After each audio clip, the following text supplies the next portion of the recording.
hommage à la jeunesse ivoirienne, à la jeunesse de tout le monde entier. Et sachez que dans la vie, c'est le travail paye. Il faut lutter, il faut se battre, il faut batailler pour arriver là-bas. Mais ça sent pas, on ne compte pas sur les parents. On construit soi-même pour devenir ce qu'on est aujourd'hui. C'est moi le président très fort, le président du Saga, premier très fort de sa génération. Les gens n'aiment pas les gens, mais je suis très fort aujourd'hui. Ouais, ça faut du travail, il faut travailler. Dans le travail, à la fin, ça c'est le récompense, ça c'est le récompense, ça se paye, et ça se fait, et ça se fait, et ça se fait, et ça c'est le récompense, ça c'est le récompense. Et Kelly, bonjour. Bonjour. Donc aujourd'hui, on a décidé de se rencontrer pour parler de vos livres, donc Oduira. C'est comme ça qu'on prononce Oduira? Bien. Oui. Mais avant de parler de tout ça, est-ce que tu peux te présenter en gros? Ben oui, je suis Tiki, donc je suis un auteur ivoirien. J'ai sorti mon premier livre Oduira ou les écueils de Bonne en 2012. Et on a choisi, avec mon éditeur, de le sortir en 3 tomes parce que c'est un livre qui était assez conséquent. Donc du coup, ce sont 3 tomes d'environ 130 pages qui ont été édités et publiés en 2012, en 2013 et normalement, si on a le temps, le dernier tome en fin d'année.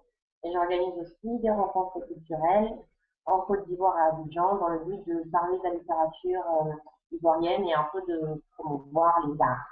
Parce qu'on associe et la littérature et le théâtre et aussi la musique.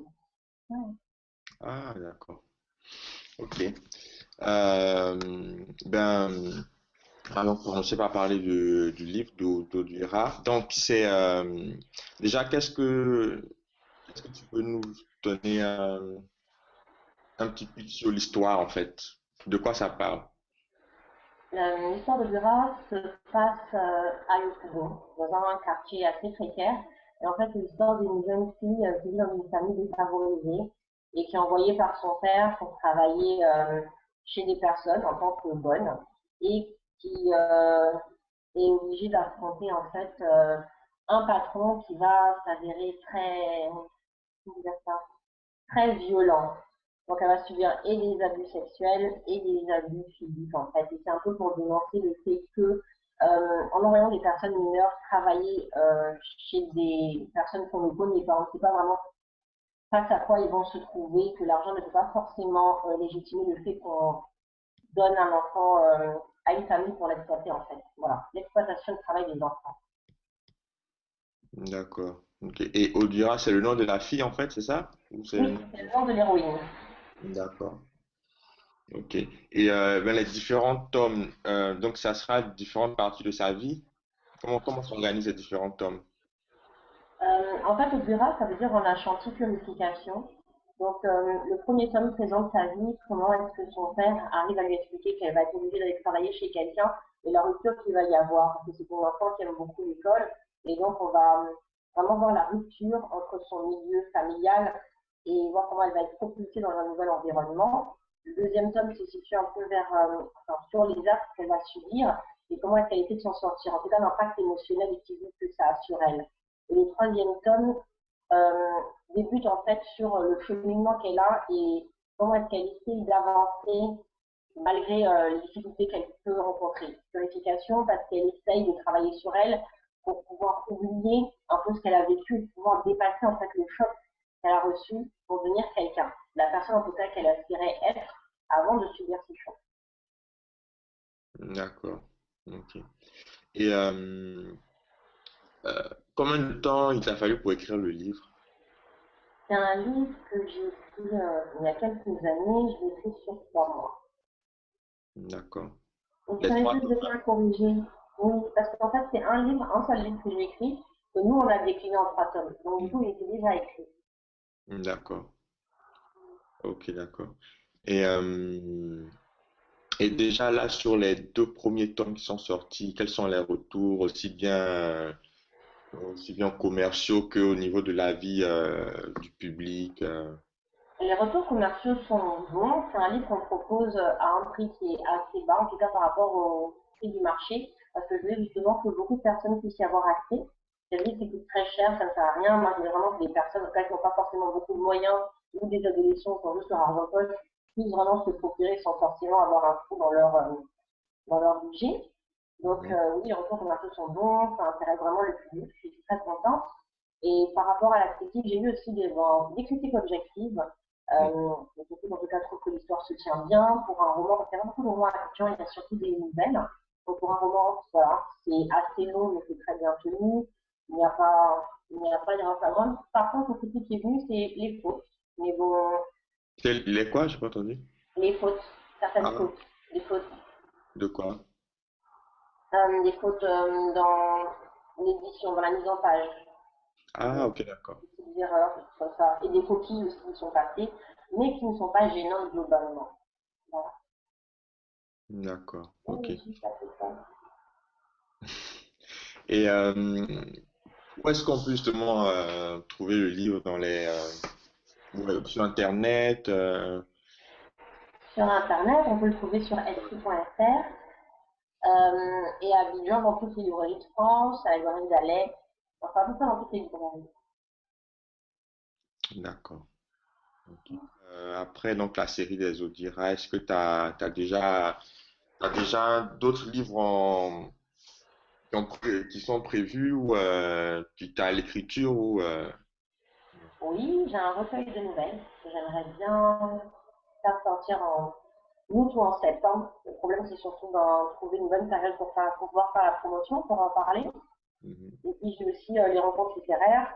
Souvent, je fais la promotion chaque année qui vont recommencer au mois d'avril. D'accord, ok, ben, bonne transition puisque maintenant j'allais te poser la question sur les rencontres littéraires. Donc, en fait, en quoi ça consiste exactement? Ces rencontres, ça se passe généralement dans une galerie d'art. Et c'est l'occasion, c'est les portes ouvertes, donc en fait, tout le monde peut venir, c'est gratuit. Et Mhm. ça donne l'occasion de venir en présence de différents auteurs pour pouvoir parler d'un sujet qui est donné d'avance. Alors, par exemple, cette année, on a parlé de l'érotisme dans la littérature africaine. Et c'est par rapport à des thématiques, essayer déjà, certainement, moi, je fais un travail en amont, c'est-à-dire de présenter les œuvres qui traitent de l'érotisme, parce qu'on n'en parle pas beaucoup, par exemple. Mhm. Essayer d'intéresser les gens à ce genre littéraire, leur expliquer un peu les fondements du genre, comment ça évolue, sur qu'on a fait, comment est-ce que c'est écrit. En Côte d'Ivoire, on a pas d'autres littéraires érotiques. Et après, il y a une problématique et on pose différentes questions au débat. Alors, ce n'est pas une conférence, chacun peut apporter son expérience, sa connaissance. Les auteurs ne sont pas là pour faire la promotion de leur œuvre, mais plutôt pour aussi discuter, apporter un peu d'eau au moulin. Et généralement, à la fin, il y a toujours un cocktail. Souvent, quand je trouve une œuvre qui est très intéressante et très pertinente, on a une pièce de théâtre qui est en corrélation avec le thème, qui nous permet voilà, de se changer les idées surtout, et puis d'avoir une manifestation publique de ce qui peut se faire. Et comme c'est une galerie d'art, la chance qu'on a, c'est qu'on peut être entouré d'œuvres qui sont en relation avec le thème. Voilà. D'accord, ok. Et il y a eu combien d'éditions jusque-là? La première a commencé l'année dernière, en 2013. Cette année, c'était la deuxième. L'année prochaine, ce sera la troisième. Ok. Et tu es satisfaite un peu du monde qu'il y a, un peu de comment ça se tient, de l'évolution, ou Oui, est-ce je qu'il y a suis très beaucoup de choses à contente. améliorer?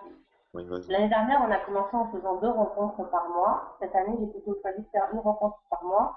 Et c'est très intéressant parce qu'il y a beaucoup de personnes qui viennent. Moi, je suis partie à la rencontre des étudiants à Abidjan sur le campus à Cocody. Donc, du coup, il y a beaucoup de personnes qui sont venues, du pôle de la littérature, de philosophie, enfin, et d'autres personnes que je ne connaissais pas forcément, qui ont eu vent en tout cas de ces événements par les réseaux sociaux. Et en tout cas, Mhm. les retours sont bons parce que les gens sont contents, parce que ça donne l'occasion en tout cas de réfléchir, de s'exprimer et d'apprendre. Donc, oui, tout le monde est content. On emmène quelque chose, on emmène sa perception et puis on ressort aussi quelque chose parce que ce sont des échanges. Donc, ça enrichit beaucoup. D'accord, ok.